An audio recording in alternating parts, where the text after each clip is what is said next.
Bonjour, donc Antoine Desjardins, je suis professeur à l'ENSAD et je travaille au sein de l'ENSAD Lab dans le groupe de recherche Reflective Interaction. École nationale supérieure des arts décoratifs Merci, de chers Paris. collègues.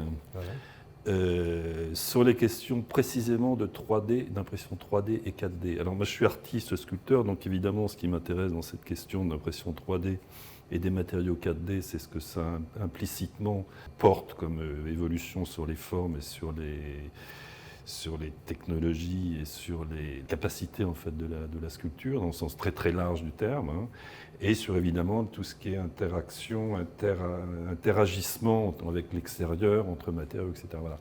Donc on a déjà travaillé avec Giancarlo sur ces questions autour de workshops différents, et là donc on a mis en place cet atelier-là en réfléchissant avec Laurent également, sur un univers de formes à explorer, quasiment d'un point de vue scientifique, en tout cas pragmatique, sur un univers de formes qui se situe autour des formes naturelles, des géométries simples, on va dire, de façon à pouvoir vraiment mettre l'accent sur les capacités du matériau dans une relation aux formes et à la capacité de ces formes. Voilà.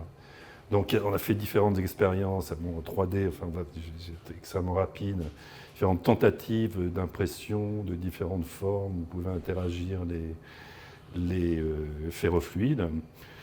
Du plan, on va dire du plan volume, et voilà, des expériences comme celle-ci par exemple, qui sont des tentatives de voir les actions sur les ferrofluides des aimants dans l'espace, avec différents dispositifs, différentes situations, de façon à exploiter ça à d'autres échelles évidemment. Donc, et moi j'interviens à plusieurs titres puisque je suis professeur, donc Laurent Karst, architecte et designer. Donc je suis professeur à l'École nationale supérieure des beaux-arts de Dijon.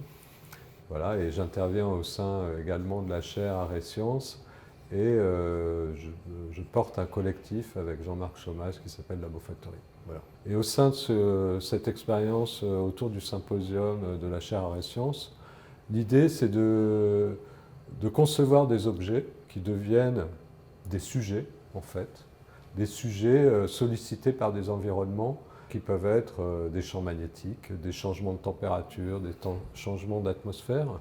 Et c'est bien pour ça qu'on a appelé ce travail impression 4D, puisqu'on imprime des objets en 3D et on leur donne une autre faculté, c'est la 4D, cette capacité à réagir avec l'environnement. Ici, vous avez un exemple d'un objet qu'on a dessiné dans ce corpus d'objets de référence un peu géométrique. Cet objet réagit à des champs magnétiques. Voilà. Et le comportement, en fait, on pourrait croire qu'on le maîtrise, mais on ne maîtrise rien du tout. Il vit sa vie tout seul. À un moment, il va dans un sens, à un moment, il va dans un autre sens. On ne sait pas vraiment pourquoi.